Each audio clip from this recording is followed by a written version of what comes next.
So I have got the Sportster S.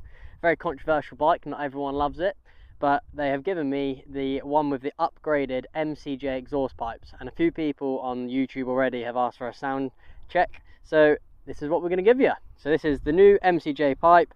It's all built to fit straight to the engine. That's why I don't think there's many different custom exhausts for this bike yet, but enough of that, let's get to the sound.